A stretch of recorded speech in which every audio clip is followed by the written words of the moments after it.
Muy buenas tardes, queridos amigos, y bienvenidos a La Espada para Multicanal Radio. Tenemos un programa hoy con un invitado que le vamos a tener que dar la llave de la casa porque ya es como de la casa. Aquí tenemos a César Barta. Muy buenas tardes, César. Buenas tardes. Lo conocéis porque nos estuvo hablando hace muy poquitas semanas de el Santo Sudario de Oviedo, un estudio científico que ha realizado a lo largo de muchos años, ¿no? Y fue un programa muy, muy seguido y muy bonito, que nos quedó precioso en Semana Santa. Y hoy vamos a hablar de otro tema. Aún así os voy a hablar de él para que, por si alguno se ha despistado y no sabe quién es César Barta, para que se ponga las pilas. Pero vamos a hablar de un tema y lo voy a introducir sobre la Dana de Valencia. A 6 meses de ocurrir la catástrofe, parece que las catástrofes en España se van superponiendo, bueno, y en el mundo, se van superponiendo, ¿no? Y cuando todavía estamos conmocionados por la Dana de Valencia, viene el apagón. Y se olvida la Dana. Es que esa capacidad que tiene el ser humano para olvidarse del pasado y centrarse en lo nuevo. Pero es que el pasado, la Dana todavía iba a seguir durante mucho tiempo coleando por todo el proceso judicial que se ha iniciado, por todas las terribles consecuencias que tuvo para la población y para los daños materiales incalculables. Y porque con el tiempo y los conocimientos de un experto como César se puede llegar a conocer desde un punto de vista científico, y es de lo que vamos a tratar en este programa, las causas o qué falló o qué es lo que se podría haber hecho, pero desde un punto de vista científico basado en datos y muy bien fundamentado, muy bien basado en hechos. Y para todo esto tenemos aquí a nuestro querido César, que es español, de pura cepa, casado, con 3 hijos, con 16 nietos, lo cual es un récord, bate récords en todo en su vida. Es una maravilla. Licenciado en Físicas por la Universidad Complutense y al principio trabajó en centrales nucleares. Bueno, también podríamos hablar del apagón a lo mejor, ¿no? Todavía es un poco pronto, ¿no? Pues podemos decir algo del apagón, que parece que mucha gente sabe bastante del apagón y en cambio el gobierno todavía está que no se entera. No sabe nada, ¿no? Ay, pero qué interesante. Pero bueno, nos vamos a centrar, quizá en otro momento, nos vamos a centrar hoy en la Dana de Valencia. Bueno, pues tiene una trayectoria estupenda. Los últimos 30 años ha trabajado en la industria espacial, fabricando paneles para los satélites. Uno de las ondas que prepararon está en la Luna, se quedó en la Luna. Su interés por las reliquias, que es lo que le trajo aquí en Semana Santa, empezó en sus años universitarios. Ya ha llovido. Ya ha llovido. Y se interesó por las reliquias de la Pasión de nuestro Señor Jesucristo, que ha investigado, pertenece es miembro del Centro Español de Sindonología y es el especialista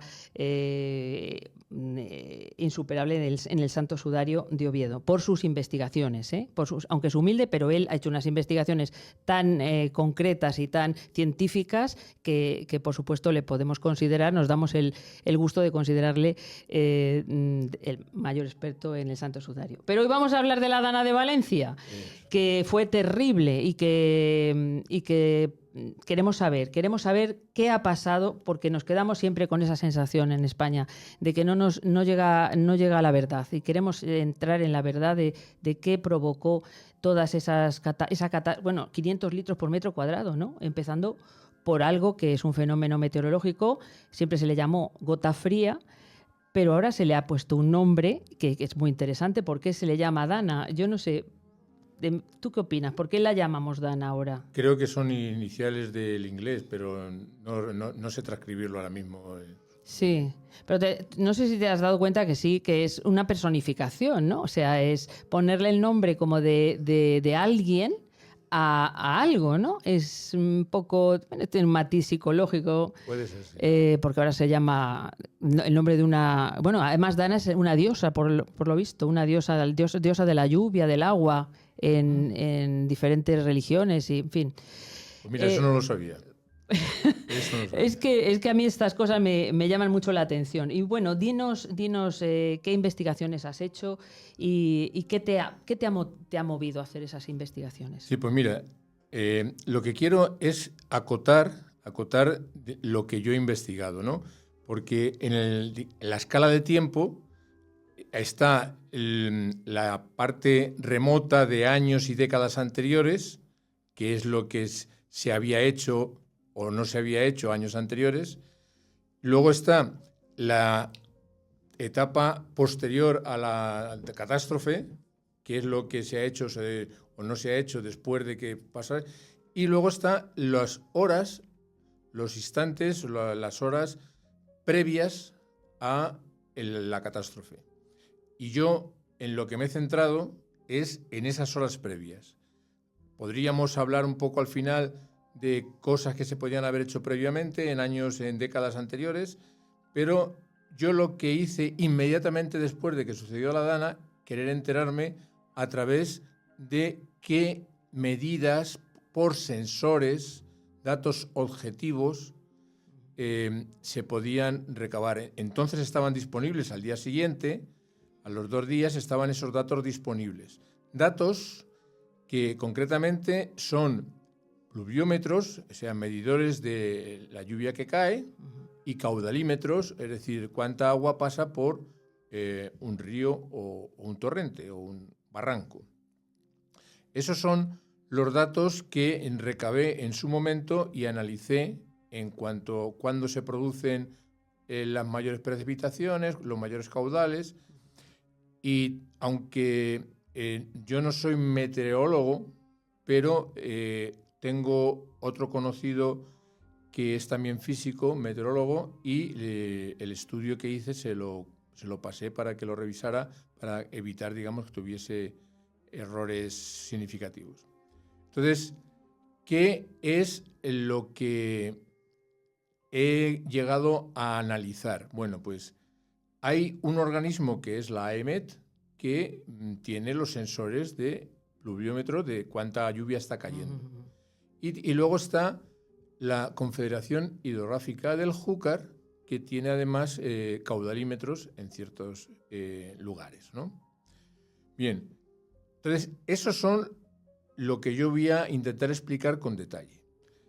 Y luego, lo que me ha dado la sensación de cuando escucho a muchos tratar este tema es que no se dan cuenta de la situación geográfica del problema. A ver, está un río, que es el Magro. El río Magro es un río con agua, que lleva agua. Y hay una presa en ese río, la Forata. Ese río tiene un recorrido bastante largo, desemboca en el Júcar y tiene su presa de la Forata. Y luego hay otra cuenca que no tiene nada que ver, que no se cruza, que no se interrelaciona, que es el Barranco del Pollo. El Barranco del Pollo no es un río. El Barranco del Pollo no tiene agua, normalmente. Solamente circula agua cuando hay lluvias torrenciales. Y son 2 cuencas desconectadas. Lo que sucede en el río Magro no afecta a lo que sucede en el barranco y viceversa. Los pueblos aguas abajo del río Magro son diferentes de los pueblos abajo del Barranco del Pollo. Entonces, ¿qué pasa ese día, el 29 de octubre, verdad? Sí. Pues empieza que por la mañana está lloviendo mucho. Está lloviendo mucho en Utiel. En Utiel está aguas arriba del río Magro. O sea, lo que caiga en Utiel va a recogerse el río Magro y va a ir aguas abajo. Y puede llegar a la presa de la Forata. Entonces, por la mañana llueve a cántaros en Utiel y se desborda el río. Entonces, eso ya hay que ver cómo, digamos, se vive, no a posteriori, que es muy fácil de juzgar, pero están viendo que un río que tiene una presa se está desbordando, que está empezando a tener mucho caudal. Bien, yo creo que tú y yo, por la edad que tenemos, nos acordamos de la presa de Tous. Así es. La presa de Tous de 1982 30 y tantos años antes de que pasase esto, pues supongo que muchos de los que eran responsables de la gestión de este problema tendrían en el subconsciente o en el consciente la catástrofe de la rotura de una presa, la presa de Tous, en el Júcar, allí mismo, que causó decenas de muertes. Entonces, supongo que conscientes o inconscientemente iban a ver que podía haber un problema con una presa que es la Forata. Y la atención se centró en el río Magro, que empezaba a aumentar su caudal nominal, que podía llenarse la presa de la Forata, que podía estar en riesgo el derrumbe de la presa de la Forata. Eso sucede por la mañana, a las 7 de la mañana, 7:30 de la mañana. Uh-huh. Y entonces ya empieza que... Y luego tampoco cede mucho a lo largo del día. Pero es que en otro lugar, que es el Barranco del Pollo, en Chiva está aguas arriba del Barranco del Pollo. Ese barranco que no tiene agua normalmente. Uh-huh. Pues en Chiva a las 7 de la mañana también empieza a llover de forma torrencial. Eso lo recogen los sensores de lluvia, los pluviómetros de la AEMET, que empieza a llover mucho a las 7 de la mañana. Bien, lo que cae en Chiva, ese agua que cae, empieza a circular hacia el Barranco del Pollo. Y a eso de las 11 de la mañana, el caudalímetro que hay en el Barranco del Pollo, a las 11 de la mañana, empieza a aumentar su indicación, su nivel, de forma que llega al nivel de alarma. A las 12 de la mañana, el caudalímetro del Barranco del Pollo da una señal de nivel de alarma y se emite por SMS y por fax un comunicado a los ayuntamientos aguas abajo del Barranco del Pollo. Uh-huh. Paiporta y todos estos, ¿no? Y algunos de esos ayuntamientos, debido a ese aviso, pues cierran las escuelas, suspenden otros no le dan demasiada importancia. Uh-huh. Eso sucede a las 12 de la mañana. La mala suerte es que ese aviso que se mantiene y no se cancela, se mantiene a lo largo de todo el día. La mala suerte es que a eso de las 1, a las 2 de la tarde, ha dejado de llover en Chiva bastante antes, y el caudal del Barranco del Pollo ha bajado por debajo del nivel de alarma. Lo cual supongo, porque claro, yo no he estado allí viendo las reacciones de la gente, pero parece que eso induce a, bueno, ya el riesgo, el peligro del Barranco del Pollo ha pasado. Además hay una cosa, el agua que cae por la mañana encuentra un barranco seco. El agua que va avanzando se va empapando y no acaba de circular del todo, sino parte se va quedando. Pero ese agua ya empapa el barranco y hace que luego pueda absorber menos agua. Total, que a eso de las 2 de la tarde parece que en el Barranco del Pollo no va a pasar nada. De hecho, he oído las declaraciones del jefe de bomberos, que había mandado allí un grupo de bomberos para observar qué pasaba, y les dice, aquí no sé qué hacemos, si nos das permiso nos vamos a comer. O sea, a esas horas no se apreciaba peligro en el Barranco del Pollo. Pero... No había peligro. En cambio, lo del río Magro, que es otra historia, pues aquello no dejaba de subir el nivel y tal. Bien, ¿qué sucede en los tiempos? Los tiempos son importantes. A eso de las 2 de la tarde, que en el Barranco del Pollo ya prácticamente no había agua, el caudal había bajado muchísimo, a eso de las 2 de la tarde empieza a llover otra vez en Chiva, aguas arriba del Barranco del Pollo. Empieza a llover tanto como por la mañana. ¡Qué barbaridad! Tanto que por la mañana. Ese agua va a ir al Barranco del Pollo, pero además se va a encontrar el Barranco del Pollo ya un poco mojado. Claro. Bien. Ya no chupa, ya no absorbe. Yo no sé, porque le puse un correo electrónico a la Confederación Hidrográfica del Júcar preguntándole si tenían ellos modelos de comportamiento que les dijesen que lo que sucede en el agua que cae en Chiva, si tienen, digamos, ya un modelo que dice cuántas horas va a pasar hasta que empiece a subir el caudal en el barranco del Pollo y vaya a llegar el agua a los pueblos de aguas abajo, Porta y todos estos.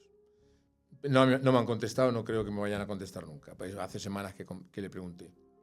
Entonces, por lo que sucede por la mañana, la Confederación Hidrográfica del Júcar y la EMET, si hubieran sido perfectos, que nadie somos perfectos, habrían visto que, igual que por la mañana llueve en Chiva y luego hay caudal en el Barranco del Pollo, podían haber dicho, está empezando a llover en Chiva otra vez a raudales. Va a subir el Barranco del Pollo, ¿vale? Sí. A las 2 de la tarde. Pero a las 3 ya se había duplicado el nivel de alarma de por la mañana. O sea, lo que por la mañana había causado un nivel de alarma por el agua que había caído en Chiva, ahora a las 3 de la tarde ya estaba el doble. O sea, ya el problema se veía que era bastante más gordo. Serio. Sí. Y sin embargo, a las 3 de la tarde el caudal en el Pollo todavía era mínimo. Nadie tenía, digamos, pensado pero si hubieran tenido modelos matemáticos, algoritmos que hubiesen dicho, sabemos que ya está empezando a llover a raudales en Chiva, sabemos que en el Pollo va a pasar esto. Pero es que además, es que empieza a llover en el mismo barranco. Se junta toda el agua que venía de Chiva con el agua que estaba lloviendo en el mismo barranco. Sí. De forma que a las 4 de la tarde ya empieza a subir un poco el caudal en el Barranco del Pollo. A las 5 de la tarde había alcanzado el mismo nivel que por la mañana de alarma. Terrible. Eso son sensores que dependen, los que tienen esos sensores son la EMET y la Confederación Hidrográfica del Júcar. Son aunque tengan sus páginas web que se puedan consultar, se supone que, no lo sé, habrá operarios que se vean lucecitas que se encienden o tengan que mirar los niveles. Esos sensores estaban diciendo, el nivel en el Barranco del Pollo está subiendo vertiginosamente. Pero es que una hora después se había sextuplicado. Es decir, a las 6 de la tarde ya no había remedio. Ya estaba con tal caudal de agua que incluso la estación de medida del caudal fue arrasada. Por eso dicen, no había datos ya, ¿no? Es que se la llevó por delante. No se recuperaron los datos hasta horas después, que empezaron a poder medir. Yeah. Bien, entre tanto, os he contado qué es lo que estaba pasando en el Barranco del Pollo. ¿Qué pasa con el río Magro, que es la otra historia? Que era un problema. Un problema porque... O sea, tenían dos frentes abiertos. Tenían dos frentes abiertos. Estaban mirando que la presa de Forata se podía desbordar y derruir y causar inundaciones aguas abajo en pueblos diferentes. Y a las 5 de la tarde se reúnen el CECOPI con organismos del Estado y de la comunidad autonómica y la Confederación Hidrográfica. ¿Qué es el CECOPI? Porque todos siglas, vamos a ver, ¿qué es el CECOPI? Bueno, es el comité que gestiona la emergencia y que tiene representantes de bomberos, de sanitarios, de responsables de entidades de tanto estatales como de las dos, o sea, de las dos entidades estatales y de la comunidad autónoma. Exactamente. Y un detalle bastante concreto es que la Confederación Hidrográfica del Júcar estaba conectada telemáticamente. 5 de la tarde. 5 de la tarde. Se reúnen para analizar qué hacen con la presa de Forata, que el nivel seguía subiendo. Yo supongo que allí las discusiones, todas las informaciones es ¿por dónde vamos? ¿Con qué nivel está en la presa? ¿Cuándo vamos a decir que haya que evacuar o haya que tomar medidas? ¿En qué nivel? Revisar si la construcción garantiza hasta este nivel qué experiencia tenemos. Estarían discutiendo detalles de qué pasaba con el río Magro, que empezaba a subir el nivel y que no dejaba de subir. De forma que a las 6 de la tarde es cuando activan el plan de emergencia por el riesgo en la presa de Forata. Estaban dándole vueltas a la presa de Forata. Sí. Entonces... y se estaban olvidando del problemón. ¿Cómo puede entrar el problema del Barranco del Pollo en el CECOPI, en el comité? Pues tiene que alguien decirles, está pasando esto. Vale. A las 6:30 ya el primer pueblo, que se llama Torrent. Por algo se llama Torrent. Y si se llama Torrent es porque históricamente ha sufrido torrentes, ¿no? Claro. A las 6:30 ya estaba inundado Torrent. Ya era tarde. Ya no había gran cosa que hacer. Y poco después es cuando parece que a las 7 menos 20 es cuando hay la primera noticia en el CECOPI de que algo está pasando en el Barranco del Pollo, cuando ya era muy tarde. Y luego el CECOPI al final decide activar un aviso, una alarma, porque no acaban de estar convencidos de que iba a aguantar la presa de la Forata. Eso es lo que pasa. Está un comité centrado en un problema que resuelven, porque lo miran bien y lo resuelven, pero están centrados en uno, y había otro, no sé si habría más, pero había uno más gordo. Cuesta mucho entender por qué no había personas ocupándose también y atentos a lo que estaba pasando en el Barranco del Pollo. Eso cuesta mucho entenderlo. Bien, ahora he contado más o menos, bueno, y luego pues eso, a las 7 empezó ya a ver los coches arrastrados, las viviendas inundadas, los fallecidos, y a las 7:30 el puente se lo lleva por delante la corriente. O sea, ya a esas horas ya la catástrofe estaba en plena ebullición. He contado más o menos qué es lo que se deduce según los sensores. Y ahora, pues, intento contar una película ideal de qué habría que haber hecho para que no hubiera pasado la catástrofe que pasó. Eso es lo que no se hizo. Hasta ahora es lo que no se hizo, ¿no? Entonces, yo digo, vamos a ver, para que se hubiese evitado muertes, no daños materiales, pero muertes, en una vida ideal, el que está viendo en la EMET el nivel de lluvia en Chiva, sí, tenía que decir, oye, avisar que aquí puede haber un problema. Eso a las 2 de la tarde, a las 3 de la tarde. A las 4 de la tarde tenía que haber dicho, tenéis que mover todos los medios necesarios para evacuar a la gente. El agua está aquí, y lo más probable es que este agua acabe inundando los bordes del torrente del Pollo en los pueblos aguas abajo, en Paiporta y todos estos.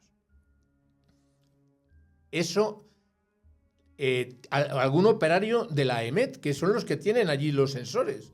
No sé si a esas horas habría muchos señales de muchos pluviómetros, porque claro, estaba lloviendo por todos lados. Pero si idealmente hubieran estado mirando podrían haber empezado ya a levantar la voz de alarma, avisar a todos los pueblos aguas abajo. La Confederación Hidrográfica del Júcar, que estaba con el caudalímetro, a las 5 de la tarde, tenía que haber dicho, señores, o en una hora están evacuados los pueblos aguas abajo, o va a haber muertes. Si alguien está mirando ese caudalímetro que se ha disparado, que está siendo una bestialidad, 6 veces más que el nivel de alarma. Si alguien está mirando eso, tiene que coger y moverse de tal manera que llegue al CECOPI, dejaros de mirar la presa La Forata, que tenemos un problema más gordo. la presa de la Forata será un problema, pero aquí tenemos uno mucho más urgente y más gordo. Y claro, a las 5 de la tarde, que ya empieza el comité, nadie les dice nada de que en el Barranco del Pollo ya es inevitable una catástrofe muy grande y que hay una hora y media para evacuar a la gente. Eso no lo dice nadie. ¿Y quién podía haberlo dicho? Pues quien hubiera estado viendo cómo había subido el caudalímetro, un sensor. Porque no puedes estar con bomberos en todos los puntos del sitio viendo si sube o no sube el agua. Los sensores que están distribuidos precisamente están para poder vigilar de forma amplia. Pero esos sensores están conectados con un ordenador y con algún lugar donde se centraliza el control. Si llega a Internet es porque ese sensor tiene señal y que le llega a una central donde hay indicadores y luego los pasan al público. Pero evidentemente ese sensor es responsabilidad de la Confederación Hidrográfica del Júcar. Además, para ver la diferencia entre ambos problemas, el Magro y el Barranco, el Magro acaba en el Júcar. Sí. Tu agua acaba en el Júcar. El Barranco acaba en el mar. O sea, es que no se conectan. Es que si estaban mirando el Magro nunca hubiera pasado, nunca hubieran visto nada del Barranco del Pollo. Y si están mirando el Barranco del Pollo no se enteran de lo del Magro. Tienes que tener dos equipos diferentes o por lo menos alguien que advierta de que hay un problema muy serio. Y nadie advirtió. Son horas, no sé, de complicadas. Ahora es muy fácil echar culpas, pero claro, a las 5 de la tarde, un organismo con Confederación Hidrográfica del Júcar, yo qué sé, con qué costumbre tienen, si es final de su horario laboral y es un día normal y dice me voy a casa. No lo sé. Pero allí nadie cogió el teléfono, nadie se puso a llamar, nadie. Parece que hay a las 5:30 o 6, no sé cuándo, un correo electrónico que no tiene en letras mayúsculas en el asunto Barranco del Pollo, sino entre medias de la literatura del mensaje dice el caudal en el Barranco del Pollo está subiendo. Qué inacción y qué pasividad, ¿no? Parece que a nadie le importa. En realidad es como...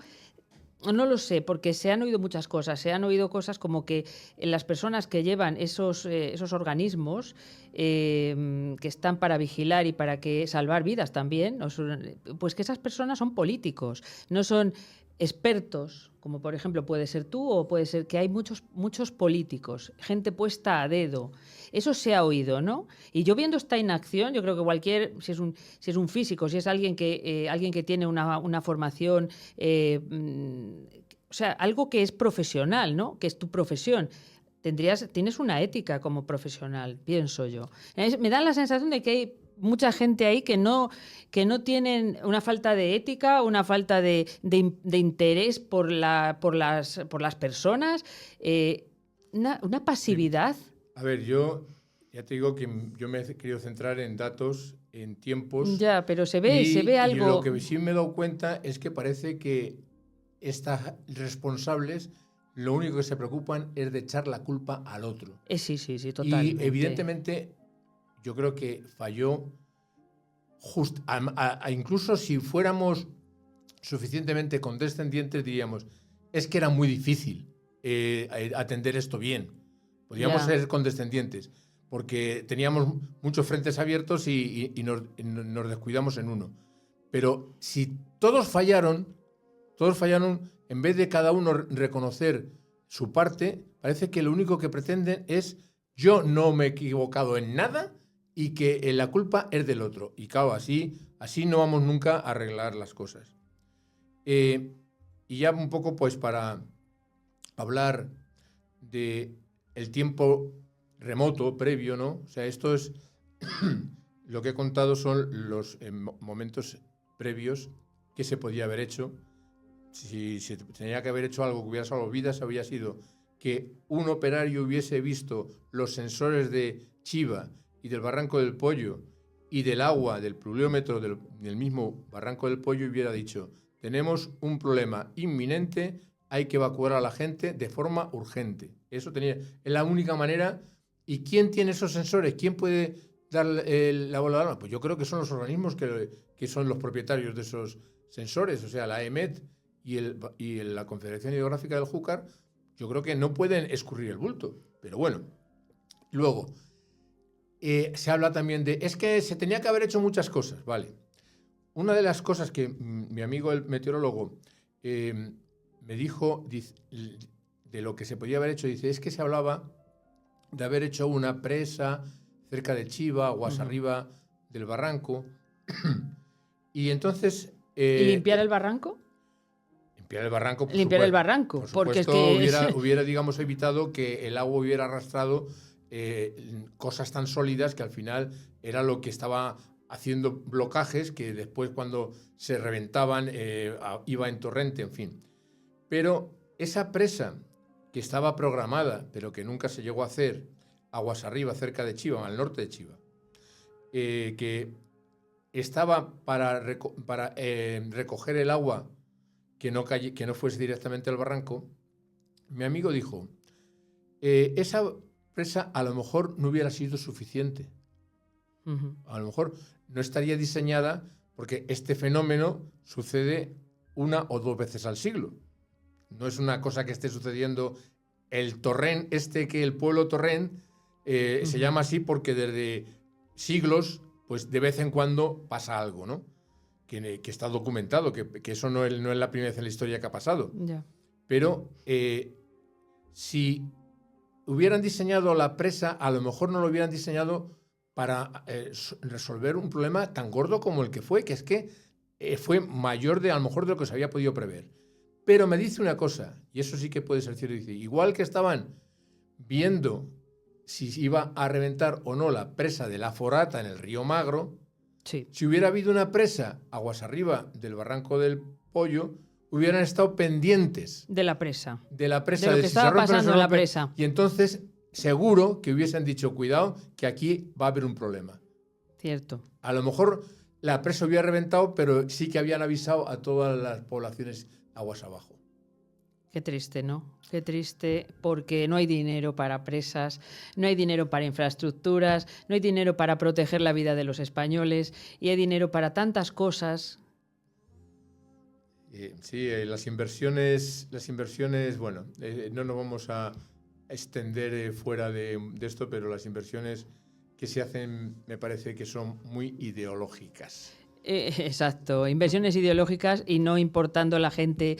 Yo creo que también es un poco, esto es como una gran bola, como una bola de nieve que desde arriba va cayendo en cascada, o el agua que va cayendo en cascada. Hay inacción, hay despreocupación, muchas veces lo vemos de los que están en las cúspides del gobierno, ¿no? De despreocupación por los problemas reales de la gente, lo que de verdad afecta y hace sufrir a los españoles. Y yo creo que es como cuando un padre da buen ejemplo o da mal ejemplo, ¿no? Y los que están en los siguientes se van contagiando de esa falta de interés o de ideología, como dices tú, o de moralidad, es una sensación, ¿no? Porque tendría que haber alguien dado la voz de alarma de que estaba pasando, porque hay sensores, como es lo que vienes a decir, es que había forma de saber lo que estaba pasando, solamente que había que estar atentos. Había que estar atentos. Eso es. O sea, yo creo, al analizar el problema, creo que fue un problema muy gordo, muy difícil de solucionar. En el mejor de los casos hubiera habido daños materiales enormes, pero en el mejor de los casos se podrían haber salvado vidas humanas. A lo mejor no todas, porque es que la naturaleza era bestial. Entonces, sí, bestial. Ahora es muy fácil decir, se tenía que haber hecho esto o lo otro, pero claro, los terremotos, el diseñar dice, ha habido terremotos de este nivel, vamos a construir los edificios para que aguanten este terremoto, pero claro, a veces vienen terremotos que no han venido nunca en la historia, ¿no? Pues el problema era muy, muy gordo. El liarnos a echarle culpas a uno y otro y diciendo que es que se hicieron las cosas mal, era muy difícil hacerlas bien. Pero si se podía haber hecho algo bien, yo creo que esos sensores que estaban ahí, si alguien los hubiera mirado, porque tendría la disponibilidad para poderlos mirar, se podrían haber evitado algunas muertes, sí. Algunas muertes. Pues yo creo que con esto vamos a finalizar esta entrega de la espada de hoy. Menos mal que hay expertos, porque ya como César, y porque tenemos una idea ya no creemos en nadie, o sea, que alguien que nos dé una visión objetiva, basada en datos, científica, cuando se oyen tantas cosas, ¿no? Que estamos sumidos en un mundo de mucha manipulación, ¿no? Pues es muy de agradecer, ¿no? Yo creo que todos lo vais a ver así, tener datos objetivos y una visión muy, muy científica y desprovista un poco de emocionalidad, que yo reconozco que yo soy más emocional, yo soy más de poner y él lo ve todo con esa frialdad y con esa objetividad que viene muy bien para saber qué realmente pasó y qué se podría haber hecho y qué no se pudo hacer y bueno, tener esa, porque ayuda mucho también a las personas que sufren daños materiales o que pierden a sus seres queridos, saber qué pasó. O sea, creo que es un derecho que tenemos los españoles de tener información de verdad de qué pasó, ¿no? No que nos mientan diciendo que hay por ahí expertos y al final no nos enteramos de nada. Y pues es de agradecer un trabajo como el tuyo, que lo haces porque de una manera totalmente, porque tú eres así, es tu profesión, es tu vocación. Cuando me enteré del tema, yo fui directo a interesarme si me podía aclarar, porque claro, yo seguía noticias, pero digo, a ver, ¿dónde está el Barranco del Pollo? ¿Dónde está el río Magro? ¿Qué están hablando de la Forata? ¿Qué tiene que ver una cosa con otra? Y entonces me piqué y busqué los datos que entonces estaban disponibles de esos sensores y vi la evolución en el tiempo y tenía entonces la duda, y la sigo teniendo, de si los organismos que tenemos tienen modelos o algoritmos, que no sé cómo llamarles, que hagan que se prevean este tipo de cosas. Uh-huh. No sé si llegan a ese nivel técnico. Bueno, pero si no estaría más de mal que lo tuviéramos, ¿eh? Sí, desde luego, pero si no te contestan y les has escrito, debe ser que no los tienen. Debe ser que no los tienen. Eso os digo yo, porque que Dios nos ampare. Si los hubiera tenido, yo creo que hubiesen presumido de tenerlos, ¿no? Pero parece que aquí la Confederación Hidrográfica del Júcar está diciendo que no se hable de mí, a ver si nadie se entera de que estoy aquí. Qué barbaridad. Bueno, pues si te picas con lo de los apagones, ya sabes que tienes aquí tu casa para poner luz en los apagones. ¿Quieres que muy brevemente te diga una pequeña cosita sobre los apagones? Una cosita, muy sí. Breve. Venga. El gobierno está diciendo que está buscando qué causó el apagón. Pero no parece que esté preocupado de por qué se causó, por qué hubo un apagón. Parece que dices, ¿qué estás preguntando? El qué y el por qué. Y te voy a poner un ejemplo para que se entienda. Dicen, por ejemplo, una noticia hubiera sido, un terremoto ha causado muertes. Uh-huh. Pero resulta que las muertes las ha causado en el barrio de Las Chabolas, porque las Chabolas no estaban preparadas para ese terremoto. Uh-huh. Los edificios de al lado, que estaban diseñados robustos, ese terremoto no ha causado ninguna muerte. Luego, ¿qué ha causado las muertes? Sí, el terremoto. ¿Pero por qué ha causado muertes? Porque había chabolas en mal estado, no robustas. ¿Qué ha causado el apagón? Pues algún fenómeno terminarán diciendo que ha sido tal central, tal acontecimiento. Pero ¿por qué ese acontecimiento ha causado un apagón? Pues porque la red en ese momento no era robusta. Ese mismo fenómeno ha podido suceder previamente, va a poder suceder posteriormente, pero cuando la red está bien configurada y es robusta y tiene la cantidad de centrales tradicionales, sea térmica, hidráulica y nuclear, en proporción suficiente, ese tipo de incidentes no le hacen daño. O sea, si se ha producido es porque la red eléctrica en ese momento estaba débil. Bueno, esto es abrir boca, ¿no? Porque tú vas a seguir investigando, en eso confiamos, y cuando tengas todos los datos, aquí te esperamos en La Espada, que estás invitadísimo, para que todos nuestros oyentes lo sepan y que los españoles, que tenemos derecho los españoles a saber los porqués, no solo los qués.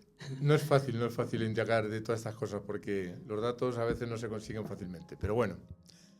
Muchas gracias, César. Venga. Nada más, hoy nos despedimos reconfortados por tanta información sobre algo terrible que nos conmocionó a todos y que seguimos todavía conmocionados. Y os esperamos el próximo día, Dios mediante, martes a las 5 de la tarde, aquí en La Espada, para Multicanal Radio. Hay una cosa, no os olvidéis de suscribiros al canal y dar la campanita de las notificaciones, así como suscribiros a Patreon, que allí tenéis contenidos exclusivos. Multicanal Radio, la radio de los valores y de la verdad.